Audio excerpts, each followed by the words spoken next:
Olá, sejam todos bem-vindos ao podcast Entre Papéis. Eu sou a Jéssica e hoje nós vamos conversar com uma convidada super especial, a Karina Sasso. Ela é a mãe da Marina, do Ricardo e do caçula João Vicente. É enfermeira materno-infantil há 7 anos, com foco em consultoria de amamentação. Ela já ajudou inúmeras mães e suas famílias, desde a gestação ao pós-parto, com uma das fases mais desafiadoras, né, Karina, que é a amamentação. Karina, queria te agradecer muito por vir aqui conversar comigo, por apoiar o nosso projeto, que é o podcast Entre Papéis. Estou muito, muito feliz que tu veio aqui conversar comigo. Muito obrigada e seja bem-vinda. Muito obrigada, eu que agradeço o convite. Adoro falar do meu trabalho, adoro falar sobre a maternidade. E sempre quando a gente se encontra, a gente está sempre batendo um papo, então hoje vai ser muito render. Legal. Também queria aproveitar para agradecer o apoio das farmácias JK nesse nosso projeto. É um apoio muito importante. As farmácias JK, elas são aqui de Santo Ângelo, né? E ficam localizadas no hospital, próximo do Hospital da Unimed, em frente à emergência do Hospital Santo Ângelo e também próximo ao terminal rodoviário aqui de Santo Ângelo. Queria ressaltar o quão importante é a gente valorizar os empreendimentos da nossa cidade. A farmácia, ela foi fundada aqui. Então, obrigada, Farmácias JK, pelo apoio de vocês. Karina, vamos lá, então. Quero saber um pouquinho mais de ti. Me conta, Karina, como foi a tua trajetória até aqui? Por que tu escolheu ser enfermeira? Por que tu focou na área materno-infantil? Como foi a tua vida até aqui? Queria saber um pouquinho mais de ti. Então, não queria ser enfermeira, tá? O meu primeiro desejo sempre foi ser fisioterapeuta. Nossa. Eu queria muito, me espelhava na minha mãe. Nos atendimentos dela, acompanhava ela nos atendimentos domiciliares e nas clínicas. E ela não deixou. Aí, caí de paraquedas na enfermagem. Iniciei em Juí, fiz 3 semestres lá. E aí, iniciou a fase de estágios. E eu resolvi transferir aqui para Santo Ângelo. Porque eu tinha 17 anos, 19, mais ou menos. Bem novinha, né? E eu estava juntada, casada. E eu ia passar, o dia inteiro fora. Viajar de volta, de Juí para cá. E aí... eu ia perder muito tempo.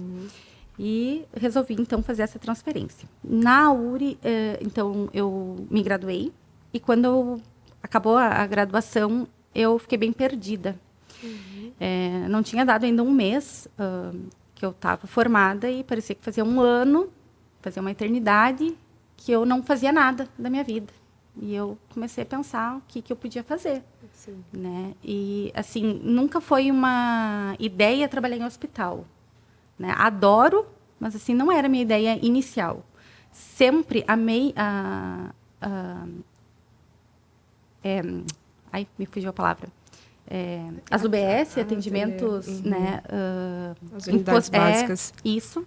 E sempre me encontrei lá, só que sabia que não teria chance. Era aquilo, assim. Não daria, né? E aí, então, eu comecei a me questionar. E aí, o que eu vou fazer? Será que eu vou empreender? E aí, quando eu comecei a pensar em empreendimento, me vinha curativos. Né? Ir nos domicílios, fazer os curativos. Mas eu não gosto disso. Não vou trabalhar com isso. E aí, eu comecei a pensar o que falta em Santo Ângelo. O que está faltando aqui? Que idade tu tinha nessa fase? 26. Tinha 26. E aí eu me questionava demais, assim, o que podia fazer. E um dia uma amiga minha comentou que estava com dificuldade na introdução alimentar da filha dela. E eu dei umas dicas. E aí, funcionou. E ela me mandou. Meu Deus, funcionou. Tu tinha que trabalhar com alguma coisa assim. Daí eu, mas eu não sou nutri. Não posso. E aí eu comecei a pensar, mas o que eu tive de dificuldade na minha maternidade? Aí eu comecei a me questionar, o que para mim foi difícil, né? E comecei a pensar nas questões com a Marina. E eu, meu Deus, amamentação. Há quanto tempo tu já era mãe da Marina? A Marina, quando eu me formei, 4 anos. Nossa, então tu teve ela durante a tua faculdade? No início. Ai, bem no início. Eu tinha início. 22. Nossa, que desafio. Eu estava no 4º semestre, quando eu engravidei. Daí, ganhei ela tranquei a faculdade por um ano para me dedicar a ela. E depois coloquei ela na escola e retomei a faculdade. E, com parênteses, foi desejada, foi planejada, sim. uma loucura. Mas eu quis. E a Marina agora? Quantos anos a Marina tá? 11. 11, nossa, passa muito rápido, né? E tu acha que, então, o nascimento da Marina te inspirou... Foi ela que me inspirou. A seguir nessa área. Ai. E aí, a partir, então, desse momento que tu fez tu deu as dicas lá para essa tua amiga da alimentação, aí tu foi atrás de se especializar? Como é que foi aí isso? naquela época era uma coisa muito recente. Só tinha nos principais centros, né? Porto Alegre, São Paulo. Era uma coisa muito um trabalho específica, muito né? difícil de se encontrar. E aí, quando eu tive essa ideia, e eu comentei com meu marido, eu nem tinha ainda entrado na internet para procurar alguma coisa, ele disse, meu Deus, tu vai criar algo? Tipo, isso daí não deve existir. Eu, não, tem que existir alguma coisa. E aí eu fui começar a procurar aonde que tinha cursos sobre isso, se tinha, né? E... o mais difícil, porque na época, a gente nem faz tanto tempo atrás, mas a internet não era como é hoje, né? Então, assim, era difícil de descobrir algo que realmente fosse bom. Um curso realmente bom. Com bons profissionais, capacitados. E, assim, presencialmente não tinha muita coisa. Mas online tinha. E olha que naquela época a internet não era tudo aquilo. Nem tinha pandemia ainda, né? Não. Mas aí comecei a pesquisar bastante. Inclusive, os cursos online que eu fiz, eu sempre conversei antes de fechar para ver se realmente era o que eu queria.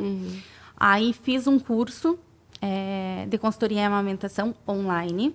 Terminei ele. Logo em seguida, teve um curso presencial em São Paulo. Fui lá, fiz o curso. Aí eu já comecei a atender. E... isso foi ainda em 2018. Agora eu vou até mentir, mas foi final de 2018, eu comecei uma pós-graduação em aleitamento materno. Eu fui a segunda turma da pós-graduação. Era aulas mensais em Porto Alegre, mas era o Instituto de Minas Gerais. Né? E aí, quando tu fez a especialização, tu já estava trabalhando com consultoria aqui em Santo Ângelo. E como que foi, assim, agora puxando um gancho, como que foi a aceitação das pessoas aqui de Santo Ângelo? Porque era algo que não existia aqui em Santo Ângelo, né? Como que foi, a tua estreia aqui em Santo Ângelo como consultora de amamentação? Como foi a aceitação das pessoas, né? Porque existe uma cultura de que vai passando, por exemplo, das vós para as mães e assim vai, de que todo mundo sabe tudo sobre a amamentação e, na verdade, a mãe fica ali sofrendo quietinha, né? Então, como foi essa inserção tua aqui na comunidade de Santo Ângelo? Assim, eu comecei a fazer a divulgação do meu trabalho e logo em seguida já comecei a atender. Mas, assim, sempre muito difícil, tá?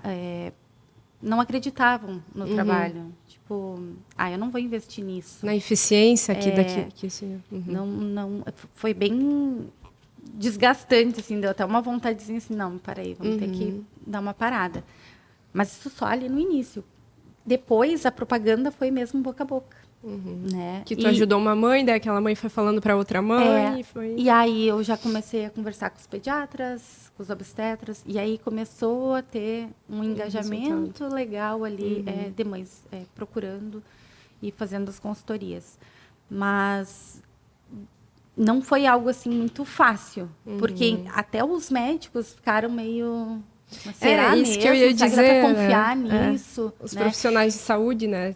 E aí, quando eles começaram a perceber, não, peraí, estou me envolvendo menos com o pós-parto, né? Porque é uma das queixas maiores pós-parto das mulheres, é o peito, é o empedrar, é o leite não desce, e aí o que eu faço, né? E aí, quando me chamam, é um serviço a menos para o profissional, porque daí está em atendimento ali. E isso acabou tendo uma aceitação bem legal. Porque, na verdade, a mãe, quando ela está em dificuldade, ali, que logo ganha um bebê, ela vai recorrer, se ela não tem uma consultora de amamentação, ao obstetra ou ao pediatra, né? E, às vezes, esse profissional não está preparado para passar essas informações também, né? Exatamente. E a consultoria entra nisso, só que agora é muito fácil falar, né? Isso há 7 anos atrás. 7 anos atrás não era Era fácil. diferente, Hoje tranquilo. né? Hoje a aceitação é outra. Hoje, Mas eu acho que ainda dá pra hoje é evoluir. conhecido, né? Hoje as pessoas estão com alguma dificuldade, elas jogam lá na internet para tentar achar uma consultora mais fácil. Hoje o próprio Instagram, né? A quantidade de informação que ele dá, que ele passa. A mãe está grávida, já vem um monte de propaganda, um monte de coisa ali, né, sobre o assunto. Então, já é um trabalho conhecido, reconhecido. Mas naquela época não era. Né? Mas mesmo assim, ainda com toda a informação, a gente vê muita criança que não é amamentada, né? Sim. Claro, existem inúmeros fatores, mas um deles é a falta de conhecimento. Né? E a falta de conhecimento, claro, assim, do benefício que a amamentação traz, enfim. Mas a gente vai conversar um pouquinho disso daqui um pouquinho. Eu queria te perguntar uma coisa. Depois de tu ter 3 filhos, o que isso... Eu acho que tu teve muita aula prática em casa, né? Sobre consultoria de amamentação, né? O que essa tua vivência depois de 3 filhos te trouxe, assim, de positivo para tua vida profissional, assim? Eu tive 3 experiências completamente diferentes. Então, o meu trabalho eu sempre foco em embasamento científico, né? Mas eu não consigo dissociar. Não consigo. Eu sempre acabo, quando vem algumas reclamações, queixas das mães, eu me coloco no lugar como mãe, não só como profissional. Às vezes até eu comento, um foi assim, o outro foi assado, né? Então, assim, é bem... E com cada um foi diferente? Bem diferente. Totalmente. Totalmente diferente. Eu estou te perguntando que eu só tenho uma, né? Então, assim, tipo, a Marina foram muitas dificuldades. A Marina só tive dificuldade, né? A Marina nasceu de 36 semanas, 2.400 de peso, perdeu bastante peso. Ela tinha uma hipotonia, na época eu não sabia nada, né? Nada de amamentação e nada a respeito de bebê, não tinha experiência nenhuma. Então, a amamentação dela foi difícil, completamente uma loucura. Eu usei bico de silicone. Eu já saí do hospital com a indicação de bico de silicone porque eu não ia conseguir amamentar, porque na época meu bico era plano. Então, ela não ia pegar. E não ia mesmo, até por causa da questão da hipotonia. Saiu já com chupeta. Na época, nós não tínhamos informação nenhuma, nem a respeito dos malefícios da chupeta. Eu não tinha, né? Eu também não busquei muito. E o meu marido sempre me dizia, amamentar é instinto. Tu vai pegar, vai colocar no peito, ela vai mamar. Era isso, assim. Eu, tá, não vou me preocupar, vai ser instinto. E a última coisa que foi instintivo. E aí, então, foi uma somatória de problemas. Com 4 meses, eu desmamei ela. Tá? O Ricardo, eu já estava na pós-graduação. Então, eu já tinha passado por vários cursos. Já tinha mais informação. Né? Eu já tinha uma boa prática em auxiliar as mães a amamentar. Então, visualmente, botar o bebê para mamar. Então, para mim, foi muito fácil. Ele nasceu, botei no peito, mamou quase 3 anos. Foi, assim, perfeito. Tá? O João, como foi tão perfeito com o Ricardo... e ficou tanto tempo no peito, gente, ele me sugava literalmente, ele era uma adoração pela teta, tudo era teta. Tanto que no desmame eu acabei desmamando, porque eu tinha um aniversário da Marina. Sim. E eu recebia as pessoas com ele mamando, e eu me despedi com ele mamando. Ou seja, ele não desgrudou durante todo aquele período de festa. Foi horrível, assim, para mim aquilo foi um desgaste. E aí, quando eu engravidei do João, que o João veio de surpresa, eu pensei, meu Deus, eu não quero viver isso de novo. Eu já tive uma experiência maravilhosa de amamentação a longo prazo com o Ricardo. Eu não quero essa dependência emocional com a teta, né? E aí, então, o João sempre mamou muito bem, não tive dificuldades no início com a amamentação. Com 4 meses, ele teve uma bronquiolite, entramos com mamadeira, porque ele não mamava no peito, ele não conseguia mamar e respirar ao mesmo tempo. Então, entrou a mamadeira. Entrou a mamadeira, durante 15 dias era bastante mamadeira, porque ele não... Né, era peito e mamadeira, mas era muito mais mamadeira. E aí, depois, quando acabou a bronquiolite, voltamos para o peito e meu marido... vamos deixar uma mamadeira por dia. Vai que precise em algum momento. Tem que se ausentar, né? E isso, o João tinha 4 meses. Com 6 meses, o meu pai internou no hospital. E ficou 1 mês internado no hospital. Então, para mim, foi bem corrido. Tinha que ficar cuidando do pai no hospital e tudo. E assim, mas é uma questão emocional. Também. Né? Então, ele mamava no peito, mamava a mamadeira. Era introdução alimentar, era né, o pai no hospital, quem vai ficar com ele, tinha que... Para mim, aquilo tava uma loucura. Eu não tinha ninguém para me ajudar, nem com as crianças, nem em casa. Era muito tumultuado. E graças a Deus que tinha aquela mamadeira que o Inácio tinha me pedido. Vamos botar essa mamadeira uma vez por dia, porque foi minha salvação ali. E aí, sempre ele tomou com um biquinho bem fininho. Pequenininho. E aí, aos 9 meses... Ai, me dava uma dó ele tomando aquele volume de leite numa demora, sabe? Ele ficava horas com aquela mamadeira para tomar. E aí eu resolvi aumentar o bico. O furinho, né? Desmame. Sim. Já sabendo, né? Eu Sim. aumentei sabendo que poderia causar Acontecer. o desmame mesmo com uma mamadeira ao dia. E aí o desmame aconteceu porque ele me mordeu. E... sangrou e doeu muito, e eu gritei, e ele simplesmente não quis mais mamar. Sim, ele ficou... rejeitou totalmente. Sempre ia oferecendo para ele, e cada vez que eu oferecia era uma mordida. Então, acabou... Sim, foi algo... ele que escolheu, né? Então, foram experiências bem diferentes. Distintas. E acho que isso faz com que tu tenha uma empatia maior sobre várias situações, né?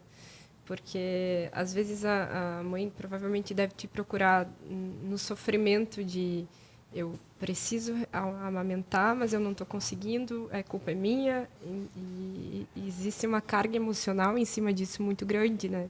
Eu sempre digo que eu não trabalho só a amamentação. Eu tenho que trabalhar o emocional dessa mãe. E muitas vezes acontece de... a mãe não conseguir realmente amamentar, não poder amamentar. Por exemplo, uma mãe que fez uma redução de mama, né? Então, foi retirado glândulas, a produção dela vai ser mais baixa. Então, assim, eu tenho que sempre estar trabalhando o emocional dela, né? É mais do que a amamentação. Eu tenho que acalmar, eu tenho que acalentar, eu tenho que estar... se preocupar com o emocional daquela mãe, né? É o que eu estava comentando contigo antes, eu acho que para uma mulher é muita coisa, né? A gestação, a gente diz, a gestação te prepara, mas, na verdade, a verdade vem à tona mesmo quando tu pega a criança no braço e pensa, o que eu faço agora, né? E é tudo muito lindo e maravilhoso, e a amamentação, de forma geral, ela é romantizada, né? E é interessante amamentar, eu achei algo bem importante e gostei de amamentar, mas, ao mesmo tempo... a carga emocional que isso te traz, o desgaste físico e mental, não é muito falado, né? E acho que... ninguém percebe que a gente está se doando, né? Inteiramente. Exato. Aquele serzinho. Imagina, se tu for pensar, eu não sabia o que era a amamentação exclusiva. Todo mundo fala amamentação exclusiva, mas é exclusiva? O que significa exclusivo? É você estar disponível a cada 2, 3 horas para uma criança que precisa mamar. É disponibilidade integral. E aí aquilo me pegou de um jeito que eu pensava assim, nossa, agora eu entendo a palavra exclusiva, o que ela significa. Porque você, não interessa se você está de madrugada, acordada, dormindo, você tem que acordar a cada 2 horas, a cada 3 horas, e isso causa um desgaste físico e emocional, né? Então, como que tu trabalha isso, assim, quando tu chega, tu faz atendimento domiciliar, né? Como é que tu percebe essa situação? Como é que tu traz isso para a vida da mãe, para ela entender a dimensão de tudo que está acontecendo e poder dar esse suporte emocional para essa mãe? Como é que tu faz isso? Eu tenho que tentar me conectar com ela, né? Então, eu vou chegando pelas beiradas, vamos conversando, né? Vou pegando as experiências, porque geralmente o meu atendimento é na primeira semana, né? É bem logo, no início. Muitas vezes é após saída do hospital, né? Ganhou alta, tô lá.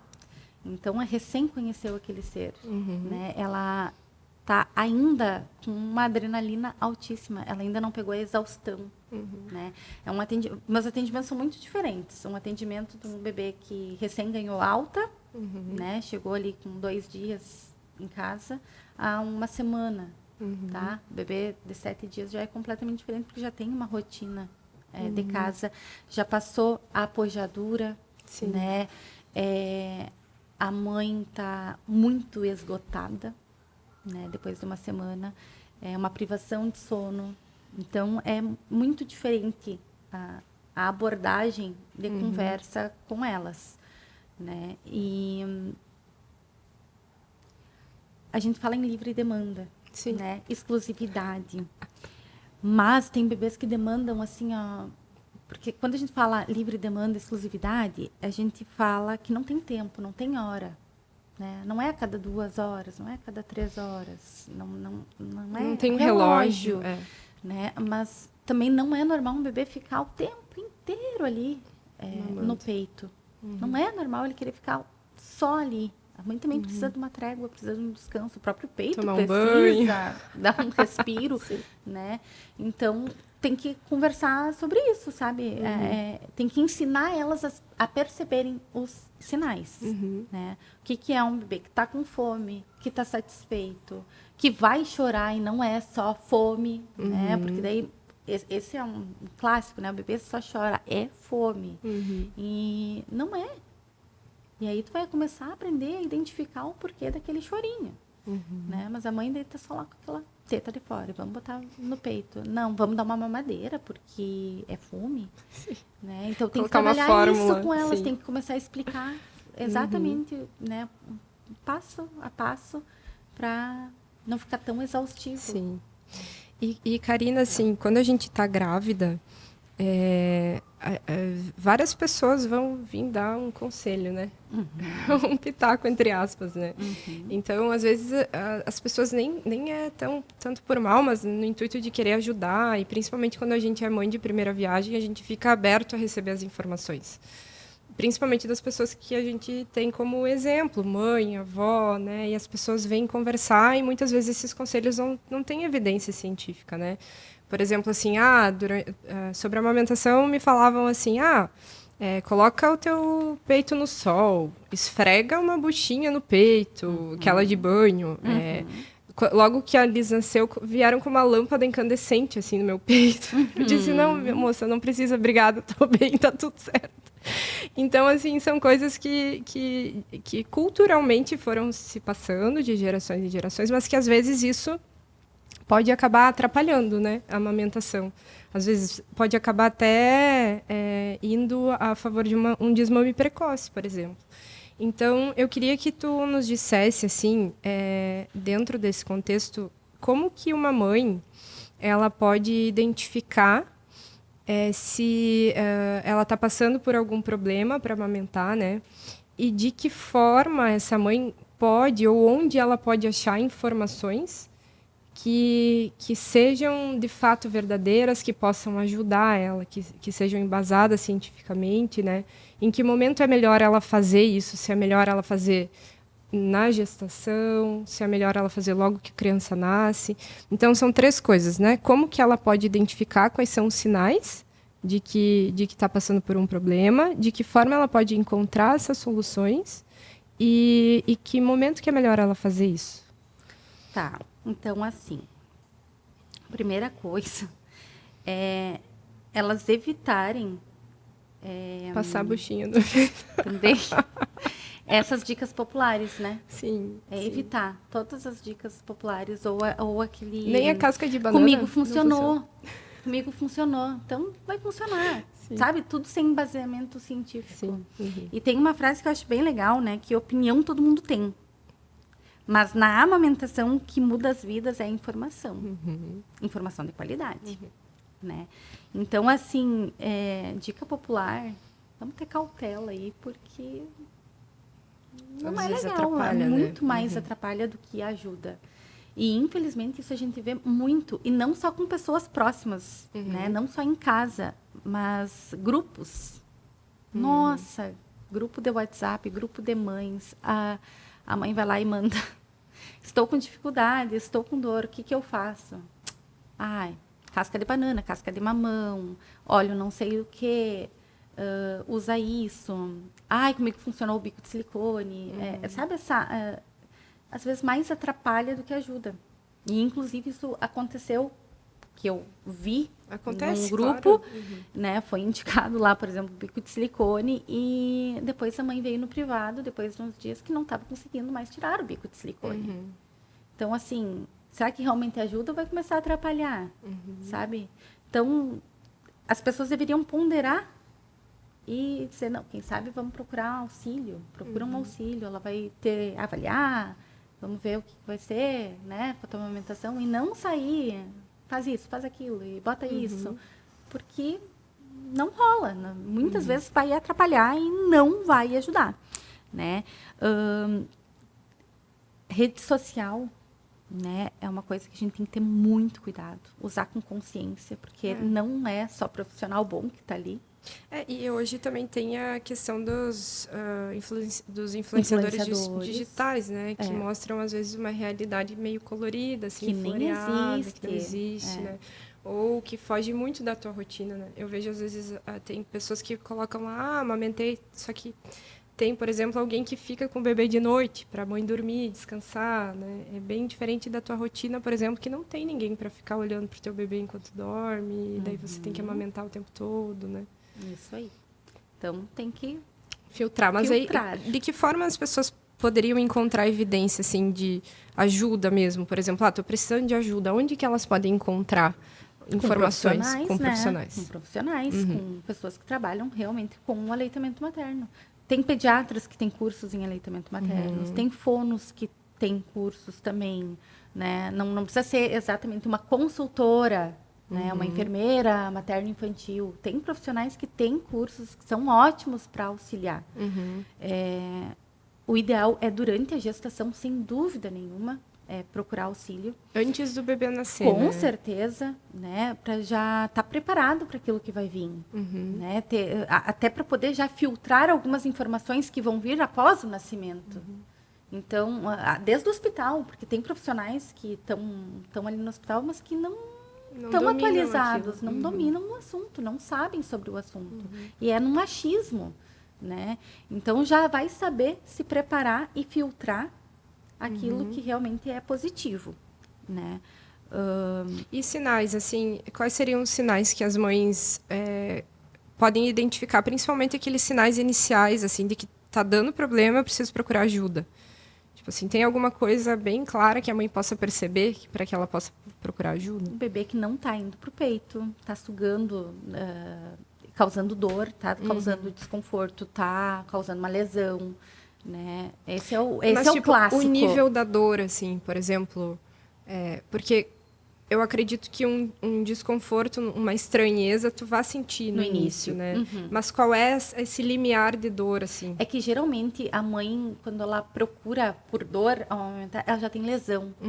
E aí, quando tem lesão, já é uma suspeita de que alguma coisa está acontecendo ali. A gente tem que ver, né? A maioria é o posicionamento errado, né? Posicionamento da mãe ao sentar para mamar, postura para colocar o bebê para mamar. Só uma correção ali e já melhora significativamente. Né? Essa é o principal. Clássico. Mastite. Né? Mastite tem muita procura também. Muita dor. Vermelhidão no peito, né? Febre. E aí, o que fazer? Devo tomar o remédio? Não tenho que tomar remédio? Então, é um dos momentos que também pedem bastante. Quando o bebê chora muito. Então, o bebê está muito choroso, só chora. Será que meu bebê está mamando bem? Né? Daí me chamam para avaliar se está ocorrendo certo a amamentação. Questão de peso, né? O bebê não está ganhando peso, é um alerta. Um bebê que não faz xixi, fazendo muito pouco xixi, fazendo pouco cocô, não faz cocô há tantos dias. Um parênteses, né? Que há um tempo atrás se dizia que o bebê poderia ficar até 10 dias sem fazer cocô. E ainda tem profissionais que trazem isso quando nasce? Ou na vida? Já no nascimento ali, poderia ficar até 10 dias sem fazer cocô. E isso é uma grande mentira e é um descuido, né, com o bebê. Porque, assim, eles não podem ficar nem um dia sem fazer cocô. Se o bebê fica sem fazer cocô um dia, no outro dia ele vai ter que compensar, a gente vai ter que ver. Tá? Um bebê que não faz cocô ou faz muito pouco xixi, é um bebê que não está ingerindo leite. Uhum. E possivelmente vai ficar desidratado. Então, não existe isso do bebê poder ficar 4, 7, 10 dias, 10 dias, como trazem, né, alguns profissionais. Isso não, jamais. Né? E me aparece bastante também esse tipo de informação, de desinformação. Outra coisa importante, assim, que eu queria que tu comentasse, que eu sei que tu tem uma visão bem integral, assim, tanto das mães quanto dos bebês, em relação a machucar e tudo mais, mas até a boquinha deles tu olha, né, Karina? Que tu consegue identificar, às vezes, uma linguinha presa. E, às vezes, falando um pouquinho sobre a desinformação, tem muitos profissionais que ainda acreditam que o freio do bebê ele vai se soltar, que não vai, né? O freio lingual, o freio da língua vai se desfazer, vai se soltar. Eles ficam falando para as mães esperarem um tempo e esse tempo às vezes pode ser um fator importante para a questão do desmame, né? Sim, causa dor. Desconforto, lesão. O bebê não ganha peso, não consegue extrair leite, né? Efetivamente. Sempre avalio a língua, é uma coisa que eu sempre faço. Se eu fico com dúvida, eu já faço um encaminhamento, mesmo que não tenha, assim, eu prefiro pecar pelo excesso, né? E é mais comum do que a gente imagina, mais né? comum do que a gente imagina. Tem muito nenenzinho ali, às vezes é aquele freiozinho mais para trás. E o que às vezes me chama atenção é alguns profissionais não saber avaliar, saber só o clássico, né? Aquele freiozinho que é aquele lá bem na ponta. preso, Aí uma inserçãozinha um pouquinho mais para trás, um submucoso, não tem noção, né? E o quanto eles também impactam, né? Impactam muito. Na amamentação. Muito. E até não só na amamentação, mas depois, né? O desenvolvimento a do própria bebê introdução alimentar, né? Seletividade alimentar, a fala. Então, eu sempre prefiro avaliar e aí, se precisar, já vamos fazer o encaminhamento. Joia. Karina, e eu queria saber se tu pode compartilhar conosco, assim, alguma história tua, assim, ao longo desses 7 anos teus aí, que foi uma história de superação, assim, que tu ajudou uma mãe, que conseguiu reverter algum problema, alguma coisa assim, que se tu pudesse compartilhar com nós uma história. Tem 2, tá? Vou contar 2. Primeiro, um bebê com lábio leporino, tá? Esse bebê eu atendi ainda no hospital. Eu já atendi 2 bebês com lábio leporino, mas esse me chamou mais atenção, porque a mãe depois me deu um retorno, depois de um tempo, né? E aí, eu consegui fazer esse bebê mamar, mamou muito bem no peito, e aí que ela me chamou, quando estava fazendo a cirurgia no bebezinho dela, né? Fazendo o fechamento. Só deixa eu te perguntar, o lábio leporino dele era o lábio? Era só lábio. Só lábio. Só lábio. O céu da boca era fechadinho. Mas mesmo assim com o lábio abertinho, né? Porque não faz um vedamento, não né? Não faz o vedamento. Não faz o vedamento. Então, tinha que ensinar ela a vedar para ele conseguir mamar. Para conseguir mamar. E assim, era um bebê pequeno, ele era um bebê prematuro. Então, assim, foi bem difícil porque ele não acordava, ele era dorminhoco. Então, era várias questões a ser trabalhadas ali. E aí, ela me chamou quando estava para fazer a cirurgia, que ela não ia poder dar o peito. Ia ter que dar a mamadeira. E aí, eu fiquei feliz porque, nossa, ela seguiu dando o peito, né? Claro. Eu achei que... Porque, às vezes, eu faço uma consulta, não vejo mais. Depois, eu não sei o que acontece, né? E aí, ela, depois da cirurgia, me falou que foi muito difícil dele conseguir pegar a mamadeira, que era o indicado lá no hospital, que ele queria mamar no peito. E, no fim, conversei com o pessoal do hospital, foi pro peito mesmo, com os pontinhos que eles tinham. Depois da cirurgia, ele voltou? Porque daí, o que era o indicado? A mamadeira, porque não podia forçar o lábio em função dos pontos.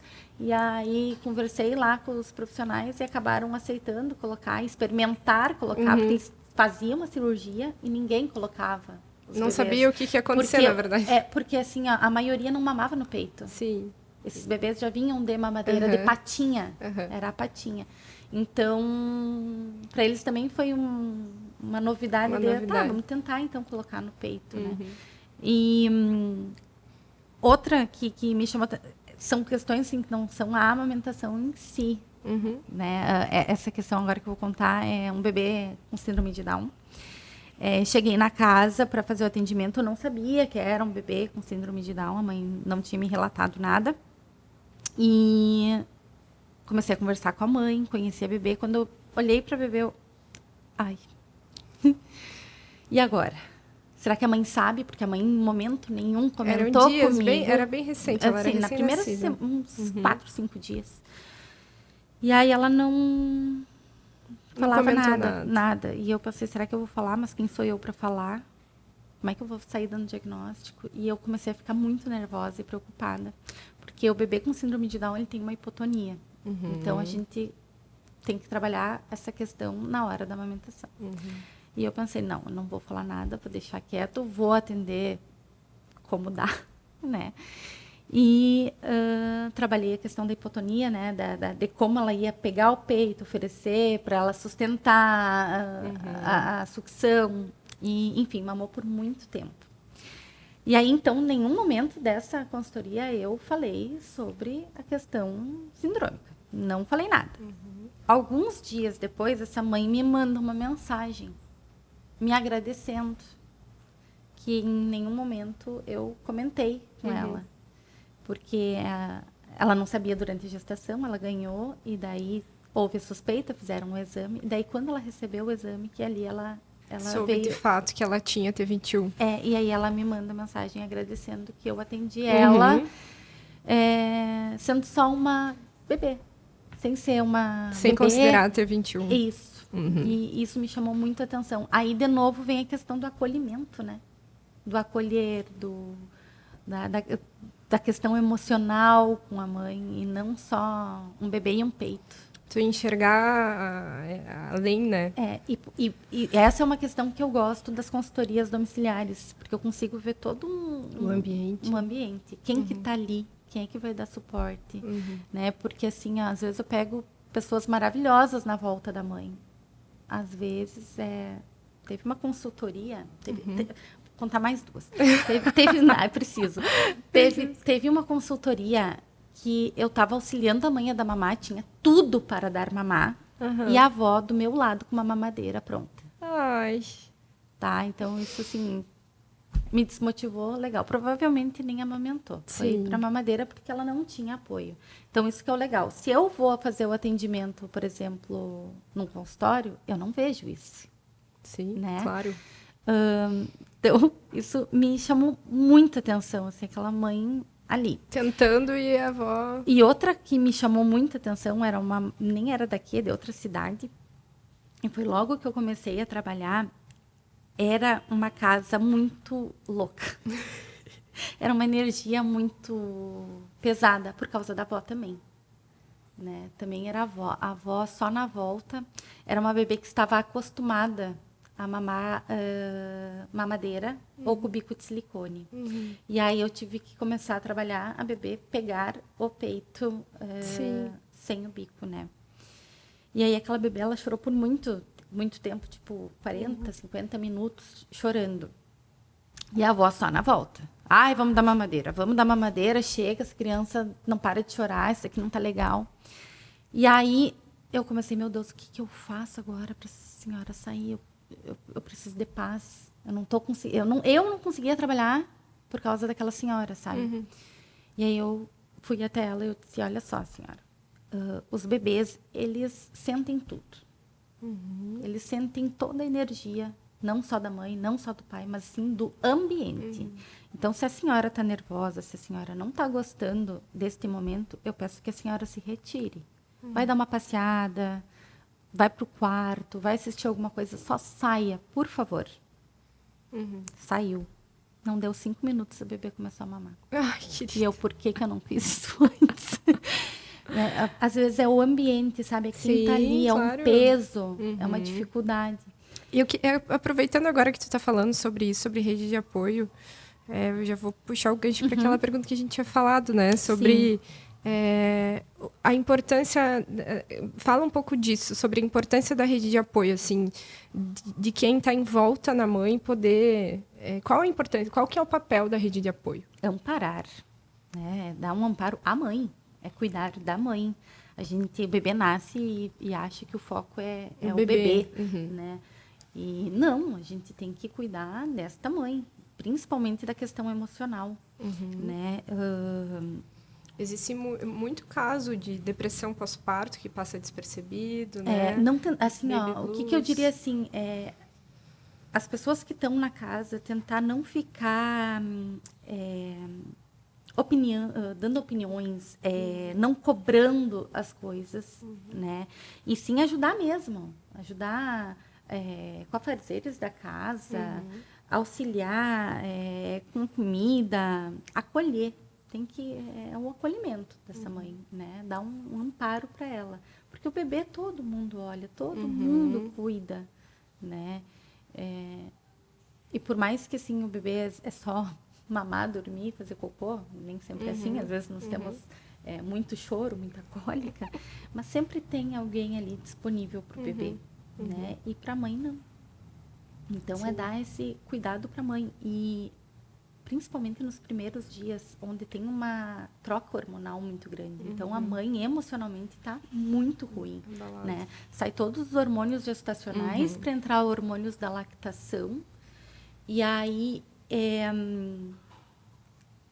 com essa queda, a mãe fica muito chorosa, muitas vezes, né? E aí que entra, quem sabe, uma depressão, se isso se estende por muito tempo, né? Esses sintomas de tristeza. A mãe está exausta, a mãe está numa privação de sono. Ali que ela caiu a ficha, nossa, eu tenho um bebê 24 horas por dia para cuidar. Então, é cuidar do emocional dessa mãe mesmo. É dar um amparo para ela com o mínimo de opinião possível. Eu estava pensando nas mães solos, né? São guerreiras, né? São. Porque é bem difícil mesmo. Todo mundo que já passou por isso sabe o quão desesperador é às vezes. E sem apoio de alguém, né? É difícil, bem difícil. E pior ainda, quando a mãe solo e já tem filho. Já pensou? Não. E aí tem que dar conta. Não pensei. Ai, ai. Beleza. E, Karina, agora eu queria saber, assim, tu já falou um pouquinho, né, sobre quais são os problemas que tu mais encontra, né, que é a mastite, que tu falou, a questão da pega, que tá errada, né. Baixo ganho de peso. Baixo ganho de peso, o que mais? Fissuras mamárias, bastante fissura mamária. Que aí algumas mães não querem a consultoria, elas pedem o laser, né? E aí, se é muito no início, eu sempre primeiro a indicação. Porque o laser, ele é um complemento, né? É muito vendido como, nossa, algo milagroso. Agora, se tem uma questão incomodando na amamentação e não é corrigido, o laser não vai funcionar. Tá. E em cima desses problemas, assim, tu consegue só nos dar algumas dicas práticas, assim, sobre o que a mãe poderia fazer só de início, assim, por exemplo, para facilitar a amamentação? Algumas coisas, assim, que ela poderia fazer para ajudar, por exemplo, no início, assim, quando ela está começando ali na amamentação e tal. Eu lembro que me falavam no início assim, é bom não tomar banho com uma água muito quente logo na pojadura. Só diquinhas assim que poderiam ajudar essa mãe a ter uma amamentação mais leve. A primeira dica é buscar alguém competente, né, do assunto ainda na gestação. Isso, essa é o melhor presente que tu pode dar para uma mãe é justamente uma consultoria de amamentação. Eu sempre digo assim, se a amamentação flui, tudo flui, sabe? E isso por experiência própria, pelo que eu passei com a Marina, de dificuldade, e com os outros foi muito tranquilo, e pelo que eu vejo em atendimento, né? Assim, quando o bebê não mama, é tudo muito caótico. Sim, porque aí tá fica tudo muito perdido e muito intenso, né? Porque a mãe tá lá tentando dar mamada, aí aquele bebê não mama, daí vai pra mamadeira, e daí eu tenho que ordenhar para estimular minha produção, e será que isso tá certo? Então vira uma confusão. Agora, quando o bebê mama direto, né, não tem dificuldade, né, flui, porque aquele bebê mama, ele dorme, ele faz o cocôzinho, troca lá, é mais tranquilo. É mais leve, É né? muito mais leve. Né? Então, assim, a consultoria gestacional, a mãe buscar auxílio ainda na gestação, é a melhor coisa que tem. Vai tornar com certeza mais leve. Vai te deixar mais confiante. Sim. E assim, ó, de dicas que eu poderia dizer, essa mãe ela tem que ter um ambiente a favor da amamentação, né? Um lugar bom para ela sentar, né? Uma roupa confortável para ela Água mamar. próximo do... Água próximo porque dá sede, né? Aprender a posicionar esse bebê a mamar, né? Porque geralmente, como eu falei antes, é o posicionamento que está errado e causa ali uma lesão. Então, assim, coisas que ela pode aprender ainda durante Saber a que gestação. não é tão instintivo assim, né? Eu diria que não é nada instintivo. Não é instintivo, tem que ter aprendizado. Porque, o bebê assim, tem que aprender a mamar. Muito antigamente, as mães davam mamar e todo mundo via ela, né, dando mamazinho. Hoje não. Hoje, tu tá dando mamar, eu tô Mexendo no celular. A gente tá, né? E às vezes é até meio Sim, tu não quer ficar olhando. Eu não vou olhar ali e mamar. E antigamente, como tinha essa coisa mais visual, ficava mais fácil. Né? Mas ó, inconscientemente, né? Ela pega assim, olha só, ela tá oferecendo assim, né? Só de tu observar, tu vai aprendendo. Mas hoje em dia nem a observação a gente tem, né? Então não tem como dizer que é algo instintivo. Beleza. Karina, eu adoro conversar contigo. Adorei a nossa conversa. Tá, infelizmente, chegando ao fim o nosso papo.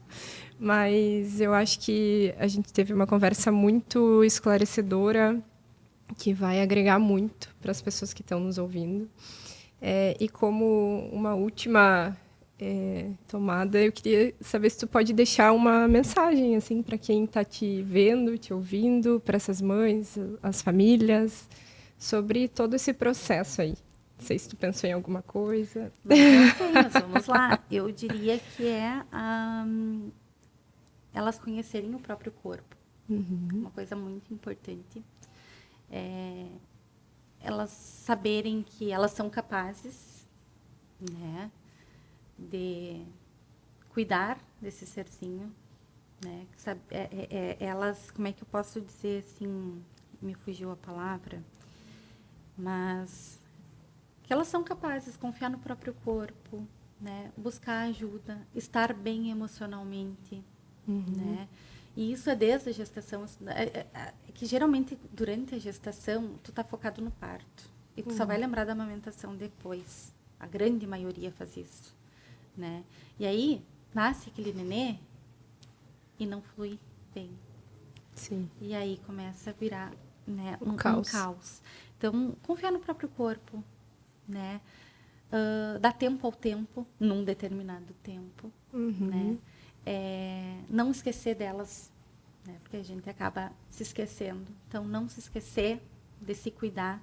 De se cuidar, que eu digo assim, cuidar dos básicos, que às vezes... Tomar um banho, lavar o cabelo. Né? Então, assim, busquem ajuda, não fiquem esperando até o último minuto para procurar um auxílio. Né? Quanto mais cedo procurar, melhor, mais fácil é. Para muita mãe, amamentar é um sonho. E aí, tá lá com algumas dores e vai esperando, e não... Aquilo não anda. Não flui. Né? E daí acaba acontecendo um desmame. Ou aí acaba chamando, nossa, mas era só isso. Então, assim, buscar ajuda o quanto antes, né? É importante. Seria isso, assim, que eu acho que elas precisam saber. De cuidados. Então, Karina, muito obrigada por vir aqui conversar com nós. Foi uma conversa incrível. Pessoal, chegamos ao fim desse episódio do podcast Entre Papéis. Se essa conversa fez sentido para você, se contribuiu de alguma forma, compartilha com outras mães, pais, famílias. Segue o nosso canal, deixa um comentário com sugestões e ideias para os próximos episódios. Obrigada e até a próxima.